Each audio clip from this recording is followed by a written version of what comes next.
Magandang morning mga Tri-PH Media fans, Naks fans na ang ating tawag, ano? Dumadami po ang mga nanonood, maraming salamat. My name is Rome. Welcome to the show. At syempre pa, dito po sa ating palabas, usapang turismo at teknolohiya po tayo rito. And pasyalan nakatakot-takot nang hindi naman po kinakailangang lumabas sa inyong tahanan. We're supposed to be safe and doing protocols. Kung kinakailangan lumabas po, mag-iingat po palagi tayo. June 10, ang araw po natin ngayon, Wednesday. Kung nasaan man po kayo sa buong daigdig, isang magandang morning, magandang hapon, magandang gabi na rin sa inyong lahat. Siyempre pa, ay GCQ ang karamihang lugar ng ating bansa dito sa Pilipinas. At marami na unti-unti na po na nag-open up ang ating mga establishments to help with the economy. Pero nais natin na manatiling ligtas habang ginagawa po yung mga bagay na yan, mga ka-try, ha? Marami po tayong papasyalan sa lugar na sa pagkakataong ito kung saan safe ang mga lugar na ito at paano ba nila ginagawa, ano na ba ang nangyayari sa mga iba't ibang lugar na ating papasyalan for today. Siyempre pa, sa episode na to, hindi natin gagawin yan nang wala ang ating kasama, ang ating Advocacy Ambassador ng Tri-PH Media. Walang iba kundi si Sir Dave Oro. Magandang umaga sa iyo, partner Rome. Magandang umaga po sa ating mga ka-try. Sana po ay nasa ligtas po kayong kalagayan. Kung saan man po kayo naroon, syempre ingat pa rin po habang nariyan po ang banta ng COVID-19. At ang pinaka-latest ngayon, partner Rome, mga ka-try, ay ngayong day 88, pang 88 araw na po ng pagpapatupad ng quarantine o ng community quarantine ng ating government. Ang sa araw na ito, June 10, 2020, ay medyo nakakalungkot. Tumataas po ang bilang ng mga biktima ng COVID-19 at almost 23,000 na po. Ano pong ibig sabihin ito? Kaya dapat po natin talagang sundin ang mga payo, tagubilin, regulasyon ng ating pamalaan na kung wala rin lang po kayong mga essential o mga pangangailangan na lumabas ng inyong mga bahay, mas maganda po manatili na po muna kayo sa bahay at huwag po kayong mag-alala sapagkat narito naman po ang Tri-PH Media para kayo po ay malibang at bilang katunayan, partner Rome, maya-maya ay meron tayong papasyalan na napakagandang lugar bagaman hindi napakalayo nito sa Metro Manila, partner Rome.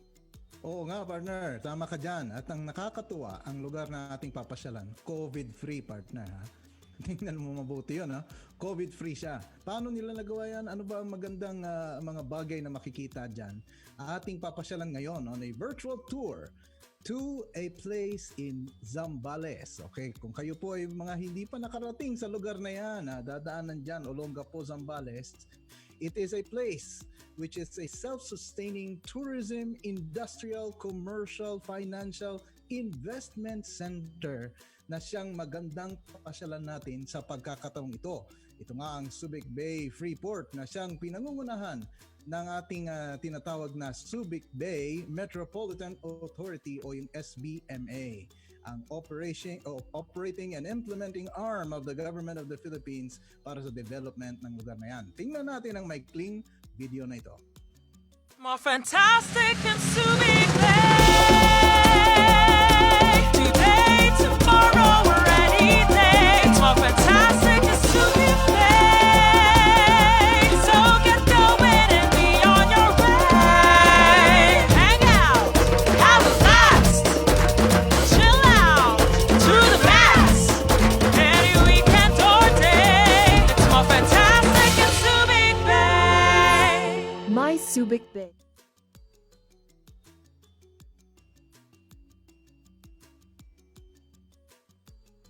Okay, partner Dave. Yeah, oo. At tama-tama, matapos nating mapanood ang video niyan, ay ipagpaumanhin mo na ako na ang magpapakilala dito, partner Rome.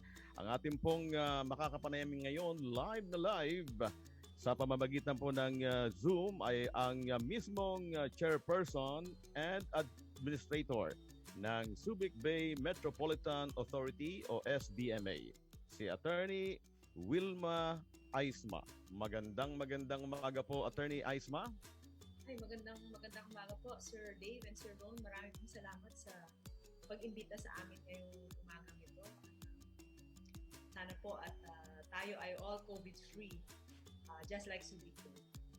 Ayan, magandang morning po sa inyo, Attorney. At welcome po to Tri-PH Media. Alam namin po, gusto namin acknowledge yung busy schedule nyo pero nandito po kayo sa amin. Pinunlakan niya kami. Maraming salamat. Kumusta po kayo, Attorney Eisma? At kumusta pong ating mga kababayan dyan sa Subic? Well, I guess we are good given the circumstances that's happening right now, not just in the country, but all over the world. Katulad po ng nasabi na ninyo kanina, we are very happy to know and to tell everybody that at day 88, since the quarantine systems are in place here in the Philippines, ang Subic Bay Freeport po ay nananatiling walang COVID patient. At ito po ay nangyari sapagkat sa masusing pakikipagtulungan ng aking mga kasamahan sa trabaho, the men and women of the Subic Bay Metropolitan Authority, and of course our various stakeholders. Noon pong inutos nating wag lumabas, hindi po talaga sila lumabas.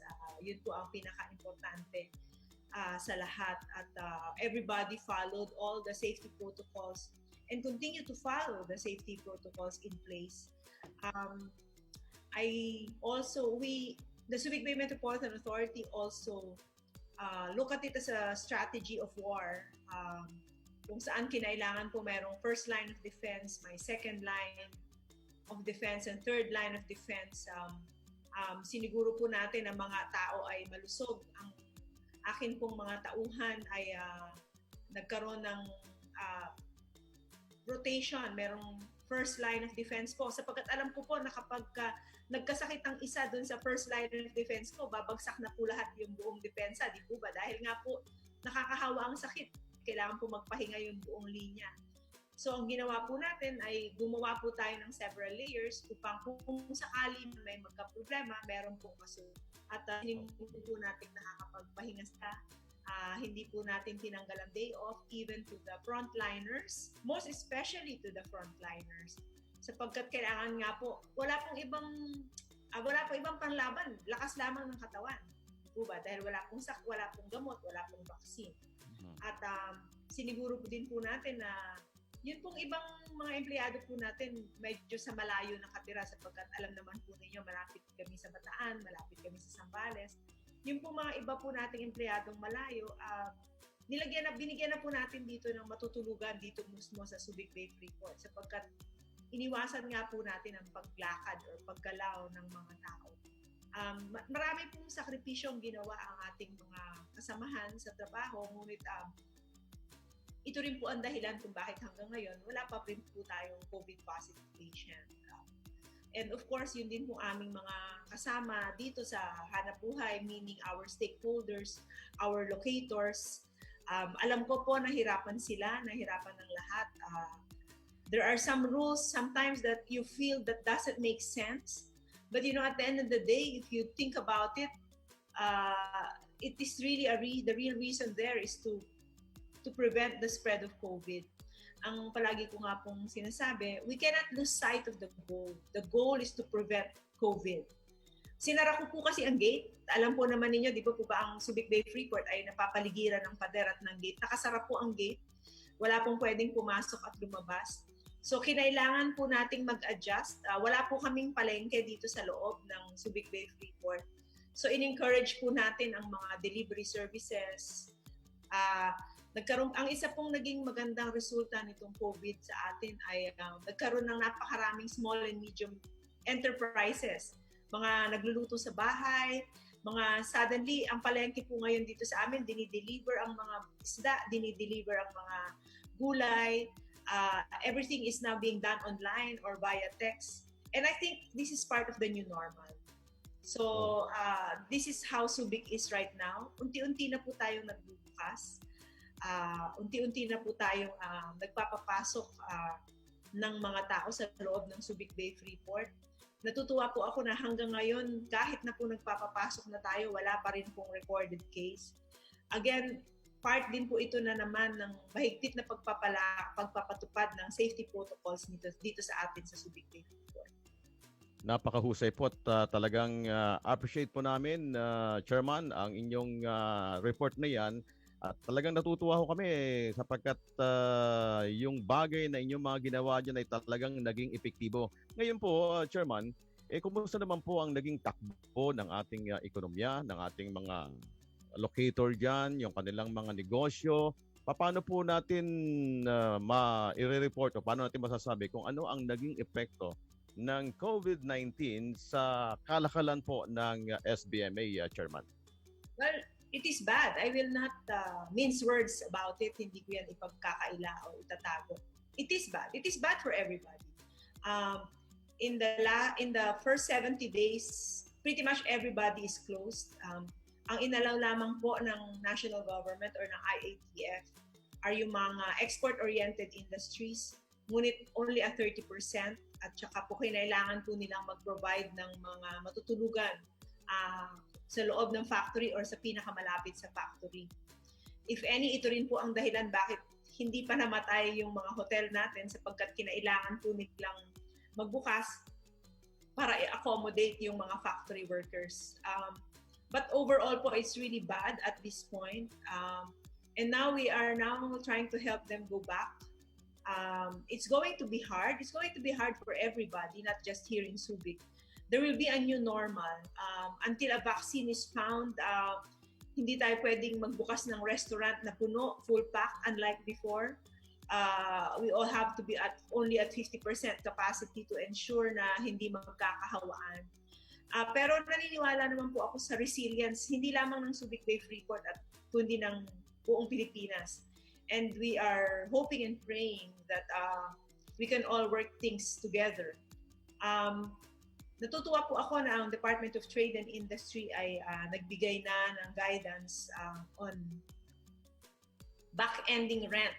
Alam naman po ninyo na para po wag masyadong masaktan yung ating mga namumuhunan, ang mga renta ay tsaka na lamang sisingilin pagdating po ng pag-lift na ng mga quarantine at magiging hulugan yan. Actually po, even before this was announced, I have already asked my members of the board kung pwedeng wag magbayad ng penalties and interest kung sakaling hindi makabayad. We are trying to find ways on how we can help our investors more financial-wise. Pero aaminin ko din naman po na mahirap din yan sapagkat bagsak din po ang Subic Bay Metropolitan Authority. Wala rin po kaming kita, pero para negosyo din po kami, di po ba? May pinapatakbo po natin ng SBMA, nagpapasweldo po tayo, nagbabayad tayo ng kuryente, tubig. Kung ano po ang ginagastos ng isang negosyo, ginagastos din po ng authority.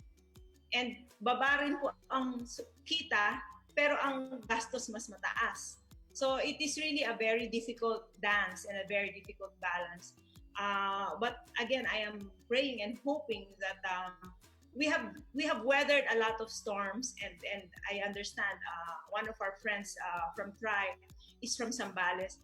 We have weathered Mount Pinatubo eruption. We have weathered the pull out of the bases. COVID-19 is just one of the many that will have come, not just in Subic but in the Philippines. So naniniwala po ako na marami pang pwedeng mangyari at makakabangon po tayo. Yes, opo. At Ma'am Chairman, ganun nga talaga ang effect nito sa lahat. Sabi nabanggit nyo nga kanina. Very interested din po kami malaman yung mga program po ninyo, kung may mga program po kayo para matulungan ang mga staff natin dyan, ang mga locators, at syempre bukod sa tulong, ma-protectionan din sana sila. No? Ano po ba yung maaari nyo ma-share sa amin ng mga program ninyo?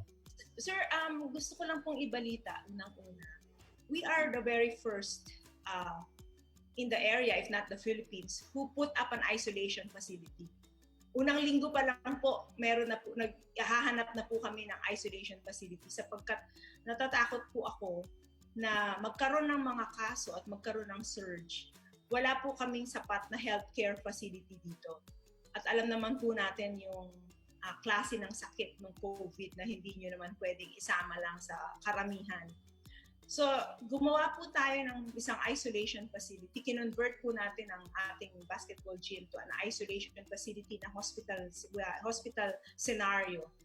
At nag-convert din po tayo ng isang hotel na isang quarantine facility na we are hoping na pwedeng gamitin sa mga patients na positive pero walang symptoms.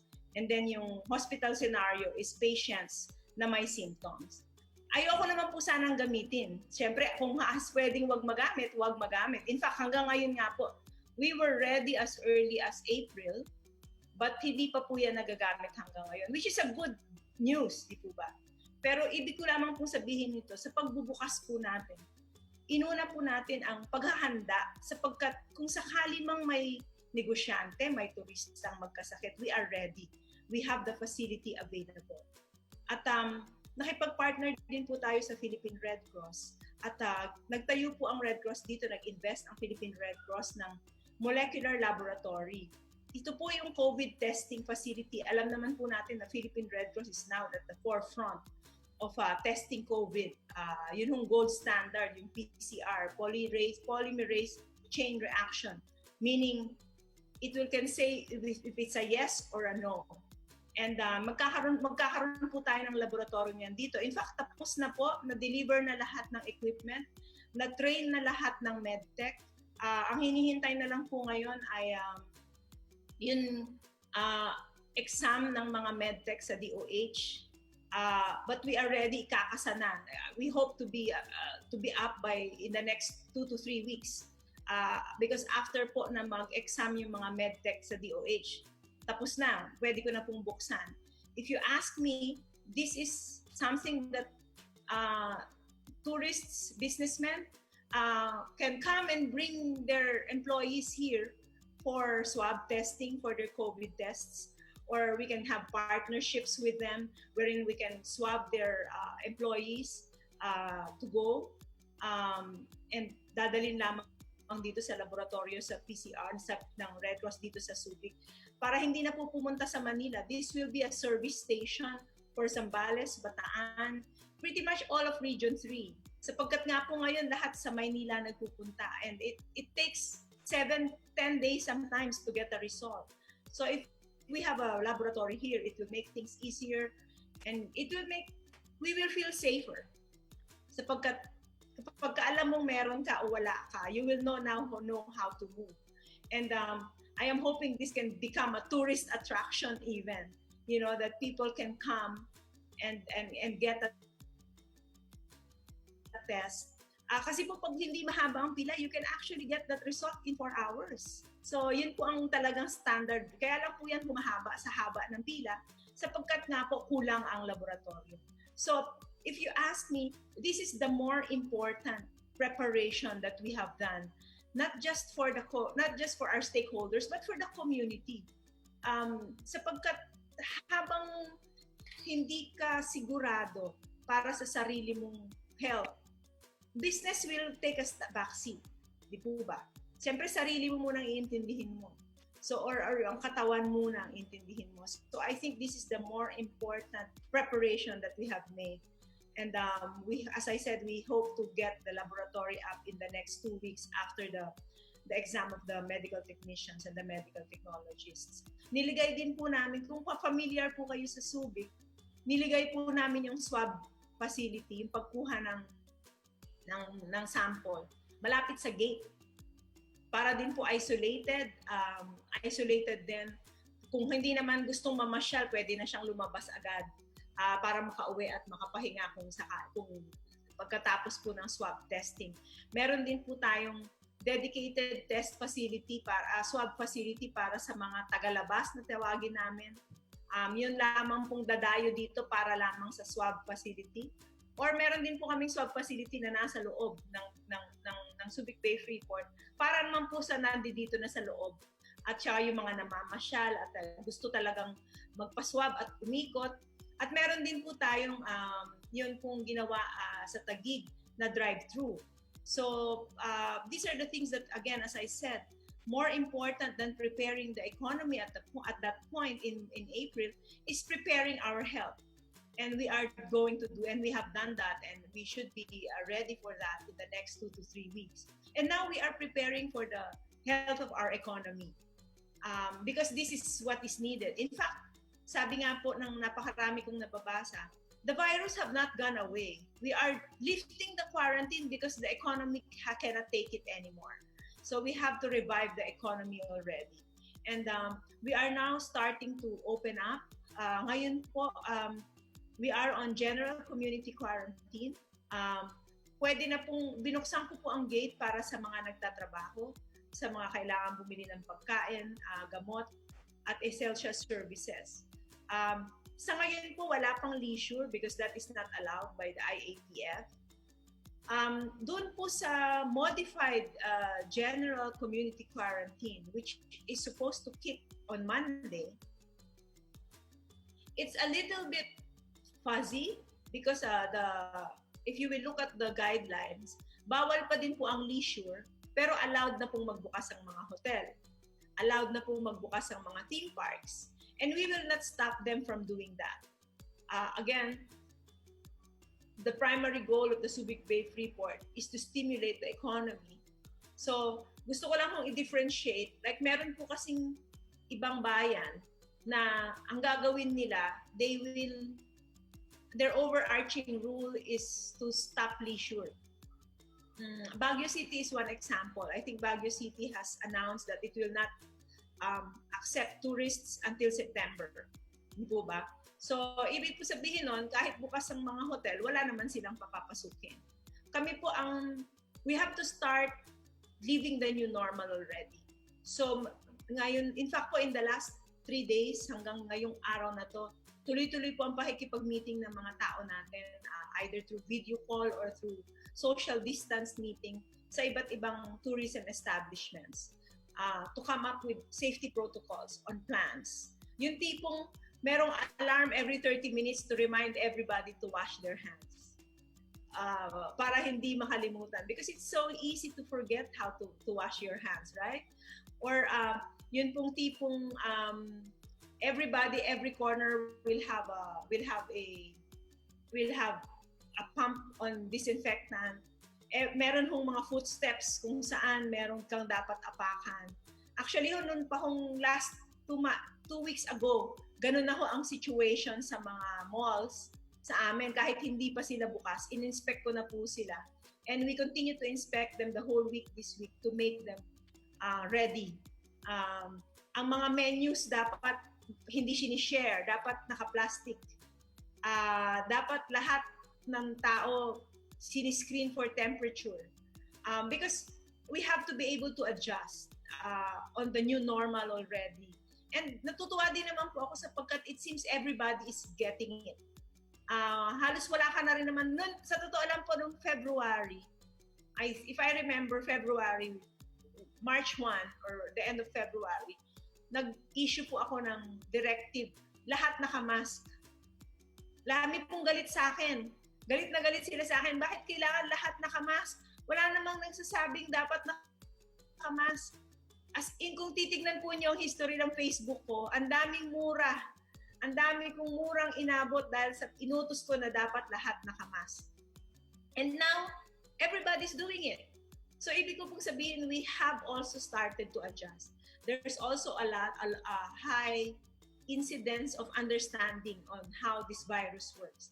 So naniniwala po ako na kaya na nating magbukas as long as we are going to be very conscious at nananawagan po ako sa mga liderato, sa iba't ibang leaders ng iba't ibang bayan that we have to set the examples. Kung magpo-post tayo sa Facebook, siguraduhin na naka-social distancing tayo. Kung magpo-post tayo sa Facebook, siguraduhin na sumusunod tayo dun sa sarili nating batas. Hindi yun tayo muna ang lumalabag. So we really have to set an example to our people. Because if we are not taking the virus seriously, how can we expect our people to take the virus seriously also? Napakahusay po, Chairman, ang inyong mga nilahad, kaugnay ng mga preparasyon, mga paghahanda, kaugnay ng turismo sa ating lugar dyan sa SBMA. Pero pakidagdagan nyo nga po kami ng impormasyon. once po na ma-lift na itong quarantine at pupunta na ang mga turista sa inyong lugar, I understand may mga beaches po kayo dyan sa SBMA area at mga malalaking lugar kung saan pwedeng mag-conduct po ang mga kumpanya ng kanilang mga gatherings o iba pang mga okasyon. Ano pa po ang mga ilang paghahanda natin na kaugnay ng pagdagsa ng turismo once na ma-lift na po totally ang quarantine with, nabanggit nyo na kanina, ilang impormasyon may kaugnayan sa new normal, Chairman? I think ang pinaka-importante po siguro ipaalala sa ating public is because it's a new normal, we can only accommodate 50% of whatever is normal before. So kung pupunta po tayo sa mga beaches, mas mabuti pong tumawag muna tayo para magpa-reserve. Para po hindi naman kayo ma-disappoint na dadating kayo dito tapos walang masikip.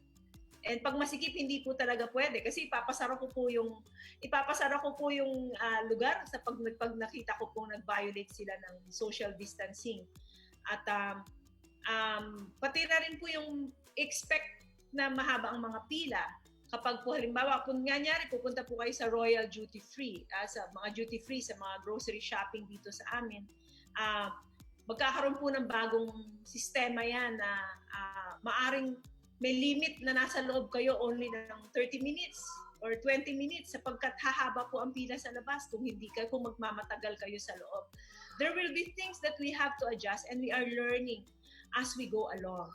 But it doesn't mean that you cannot enjoy Subic. Just to be here and to look at the nature after all the stress that we went through in the last 88 days, to look at the beaches or to go into the mountains and to walk into the forest and breathe fresh air is napakalaki na pong ginhawa para sa ating mga kasama, sa ating mga kapwa. Ngayon everybody's just, ang tawag po cabin fever. Kaya hot na hot ng taong lahat lumabas because we've all had cabin fever in the last 88 days. Naniniwala po ako na it is now time to come but without forgetting that we should also protect ourselves. Madam Chairman, habang dinidescribe nyo yung kagandahan ng lugar at anong pwedeng ma-expect dyan, kami ni Partner Dave parang gusto na naming tumayo at biglang sumakay na ng sasakyan at pumunta na dyan bigla. Ma'am, para dun ho sa ating mga katry na nanonood sa ngayon, mga taga-subaybay, ano naman po ang pwede nilang ihanda habang tayo naghahanda doon sa new normal at nag-aabang na nga na po pwede na nga kaming pumasyal dyan. Para doon sa mga katry na ating manonood sa ngayon po, ano ba yung mga activities o mga tourism events na po pwede pong ipagmalaki ng SBMA dyan sa inyong lugar? Sir, starting next, assuming po na i-declare na ng national government ang Subic Bay Freeport as a modified general community quarantine, naghahanda na po kami na magbukas ng gate. Pwede na pong pumasok ang ating mga turista, ating mga bisita. Bukas po ang mga hotel. Lahat po ng klaseng hotel will be open now, from the big ones to the small ones. I just want to remind everybody that there will be a very strict safety protocols coming in and going out and even checking in. 50% capacity, so maaga po kayong mag-book sapagkat kukonti ang kung ang capacity ko po dati ay 4,000, ngayon 2,000 na lamang sapagkat hindi nga po pwedeng punuin ang mga kapasidad. Ganon din po ang mga restaurants magbubukas. Ngunit there will only be in 30% capacity even. So mas konti pa. So baka makakailanganing magbaon konti ng ulam at ng konting pagkain sapagkat baka mabitin kayo because the restaurants might not be fully open for dine-in. But nagsusurvive po kami ngayon dito sa delivery and take-out. Meron din po kaming drive-thru palengke ngayon na may mga seafood sapagkat kinailangan nga po naming mag-adjust Ayaw ko pong bumababa ang mga tao para mamili. So, sakay lang tayo ng kotse para kailangan mag-adjust sa new normal. Bukas din po magbubukas din po ang mga theme parks. So meron din pong pwedeng puntahan ng mga bata, pati na rin ang matanda. Again, observing the new normal. By July and August, lahat po ng may mga nakaschedule po tayong hindi pa naman na-cancel from the very start ng mga activities. Karamihan po alam naman po ninyo na tayo ay the sports capital so far. So tuloy po yung, right now, tuloy pa po yung nakaschedule na bike run ng biking.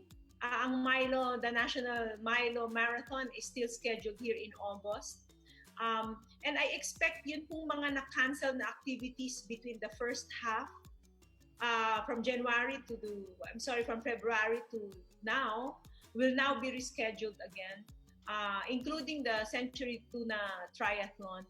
So naniniwala po ako na it will all still be bustling in Subic very soon. It will just be different in terms of how these activities will be conducted, because we all have to be now distanced and be wearing a mask and washing our hands and disinfecting. But it shouldn't stop us from having fun. Pangwakas, Chairman, Atty. Eisma, nasa inyo po ngayon ang pagkakataon para sa ilang pang mga mahalagang panghuling kataga, mga announcement, mga paalala sa ating mga katry na nariyan ngayon sa inyong nasasakupan sa SBMA at mga pupunta pa na mga turista at mga negosyante sa darating na mga panahon. Ma'am? I think before welcoming you back to Subic, I would like to remind everybody again that we should not lose sight of the goal to prevent the spread of COVID. But it should also not paralyze us. We all have to be very conscious. True, as Sir Dave earlier said, if you don't have anything else to do, just stay home. That's the best way to prevent the spread of COVID. But if you really have to go out, if you have a conference to go to Subic and you really have to be there, make sure you exercise the proper safety protocols, maintain safe distance from one another, wear a mask and disinfect. I think we cannot overemphasize. I am sure we've heard this over and over again from pretty much everybody, but this is something that we cannot overemphasize. And Subic is here. Subic is welcome to everybody. And we hope to be able to help you guys recharge after the stress of the quarantine. We are now on the 88th day. But when you do come and recharge here in Subic, I ask all of you to be responsible and keep Subic COVID-free. Ayan po. Maraming salamat po muli, Atty. Eisma, sa inyong pagpapa-unlock sa amin dito sa TriPH Media. Maraming pong salamat. Mabuhay po kayo. Thank you very much. Ayan po mga katry, Atty. Wilma Eisma, ang Chairperson and Administrator, Subic Bay Metropolitan Authority. Handa na ba kayo to be a responsible tourist papuntang Subic? Well, wag mo na nga alis. Babalik po ang TriPH Media.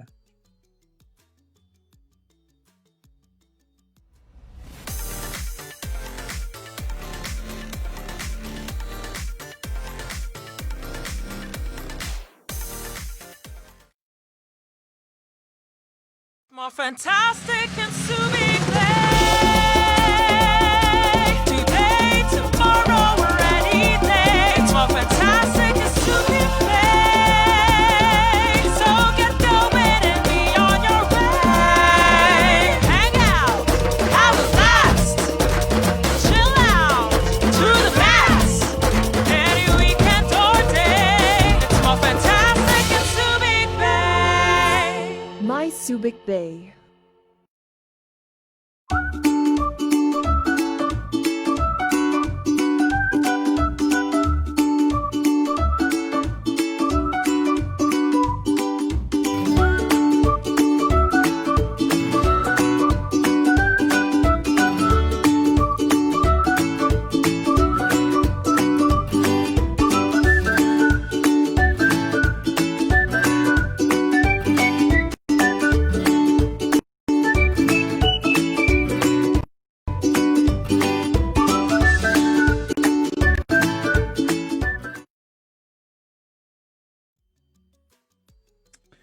Nagbabalik po, Tri-PH Media. My name is Rome. Kasama pa rin namin ang ating Advocacy Ambassador na si Sir Dave. At syempre pa, gusto nating magpasalamat sa mga nanonood.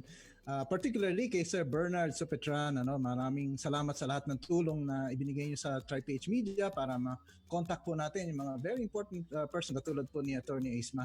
At syempre pa, dun sa mga nanonood sa atin sa ngayon, gusto nating batiin sila habang patuloy nilang sinusuportahan ang Tri-PH Media.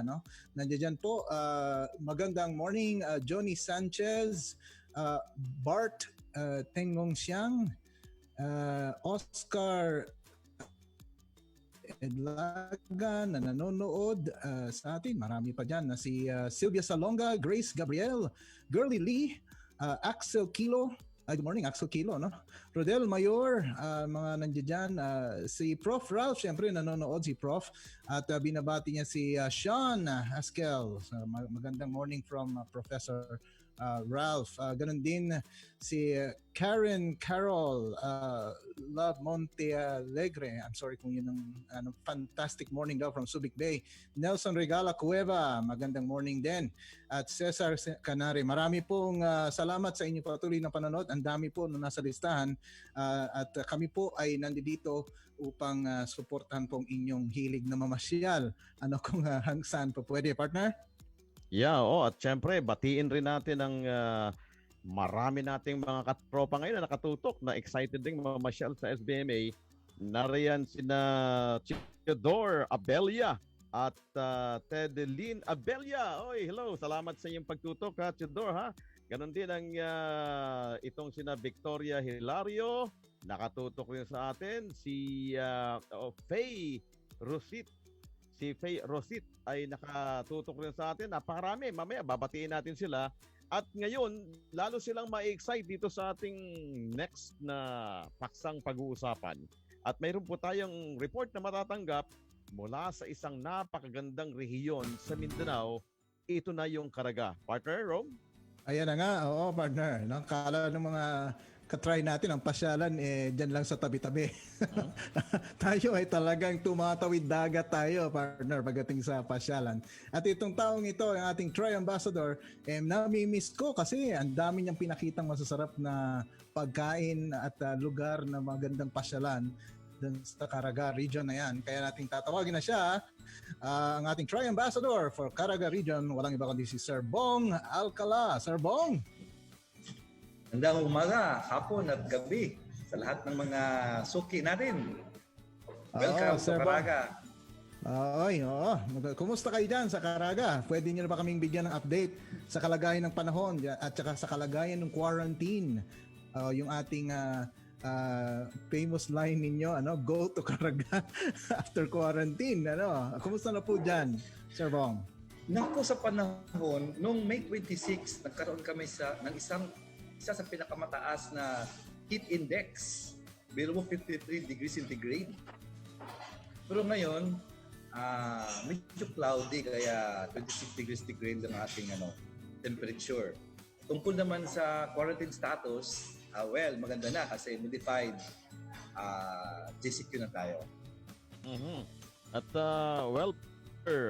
talagang unti-unti na rin lumalabas yung mga kababayan natin, and since malaking syudad yung kinalalagay ngayon yung Butuan City na bahagi po ng Caraga region, baka may mga dumadating na rin galing sa ibang lugar. Kumusta po ba ang preparasyon ng mga hotel dyan? Nagbukas na ba yung mga hotel at iba pang mga pwedeng tuluyan ng ating mga turista na dadalaw sa Caraga region? Unahin ko lang po yung transportation, no? So, yung transportation within the city is almost full blast na. Pero of course, merong subject to safety protocols. Tapos, lately, we were informed by the agencies concerned yung tungkol sa kalagayan ng mga LSI, yung locally stranded individuals, as well as yung ROOF or Returning Overseas Filipinos. Sa Butuan City, meron ng 680 na mga kababayan natin na mga LSI ang nakarating balik sa Butuan City. Saka sa yung returning overseas workers, meron ng 205. So dumating na sila And siyempre, nakapili na ngayon ng mahalin sa buhay. They're coming from the Nasipit Port or from Bangkasi Airport sa Butuan City. Others are coming from Cagayan de Oro Daguindigan Airport or Davao City Airport. So, yun, dumarami na yung mga nakarating. And yung mga hotels natin naman, nagkaroon kami ng meeting with DTI and DOT last week. Kasi meron kaming local organization dito sa Caraga. Ang tawag, Kabahara. Caraga, Agusan, Butuan, Allied Hotels and Restaurant Association. So we had a meeting last week to become oriented with the safety protocols. And ang good news is, may nagbubukas na ng mga hotels, pero karamihan, sabi nila, they will be opening really by July. So, they are reviewing the protocols and they are doing the necessary adjustments po. Yon, Sir Bong, no? Siyempre, interested kaming marinig yan na getting ready and all that. Siyempre, ibang mga tourism services natin, transportation, hotels, restaurants, patungo tayo dun sa new normal, Sir Bong. Ano po ba yung mga ginagawa na nilang mga paghahanda para dyan sa new normal? Ano ba yung mga changes na nangyayari? Pwede niyo kami kwentuhan? Yes, nakapasa ang changes Sir Rome and Sir Dave sa DTI, DOT Joint Health Safety Protocols. No? Unang-una yung 50% ng capacity lang ang pwedeng kapasok. Tapos, talagang istrito tayo sa personal protective equipment. Merong mask, merong face shields, gloves. Tapos, may thermal scanner kasi ini-scan yung bawat papasok. Tapos documented yun. If you have a fever 38 degrees up, so hindi mo na mapasukin. And documented din yung kanilang pinanggalingan, saan sila napunta. Saka may foot bath kami, bawat mga establishment, complete with alcohol, yung 70% na i-spray, hand sanitizer. Tapos yung physical distancing. In between tables, dapat 1 meter, front, back, and side. Tapos regular disinfection pala. Every customer dapat naka-disinfect yung mga tables and chairs and proper ventilation. Yun lang po sa iilan and we're very happy that everybody else are operating naman with this new normal. Ayan, nakikita nga namin doon sa pinapakitang video. Ang galing, no, Sir Bong? So maraming salamat sa inyong report. Salamat po sa lahat ng mga ka-try PH natin na nanonood sa ating programa. Ito po si Bong Kala ng Caraga na nagsasabing, you'll never know unless you try.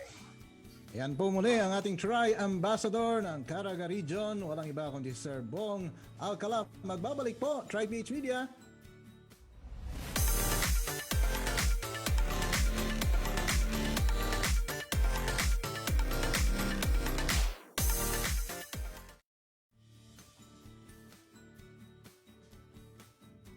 Welcome back to TriPH Media. My name is Rome. Kasama ko pa rin po ang ating Advocacy Ambassador na si Sir Dave Oro. At nagpapasalamat pa rin po tayo muli sa lahat ng mga nanonood sa atin sa ngayon. And medyo iano lang po natin ng konti ang pagbati habang tayo ay nandito. Nais nating pasalamatan sa mga nakikinig. Josephine Francisco, Josephine Gabrino from Tourism, ganyan din ang mga nanonood na Ireneo Kaluskusan, Mona Cabrera, tsaka si Sir Limps, no, ng Pangasinan. Abner Carino Taawan, good morning from Siam, the land of smiles. Kita nyo naman mga natin dyan. So syempre pa, kung naririto po kayo for the first time, we'd like to invite you to our Facebook page. Like niyo po sana ito and follow us here on Facebook. At habang lumalaki po yung pamilya natin, sumasaya. More the merrier, sabi nga nila. Kung nandito kayo through YouTube, please click on the subscribe and hit the notification bell so you will get updates on our latest videos. Partner? At syempre, muli pasalamatan natin ang talaga namang nagpaganda na ating show ngayon, ang ating mga bisita. Pinangungunahan po ni Attorney Wilma Eisma ng Subic Bay Metropolitan Authority. Siya pong administrator. At syempre, meron din tayong report na natanggap mula sa Caraga, mula sa ating ambassador sa Caraga Region na si Sir Bong Alcala. At hanggang sa muli, salamatan natin lahat ng mga nakatutok sa ating broadcast ngayong umagang ito. Sana po ay makasama namin kayo sa mga susunod pang programa. Partner Rome?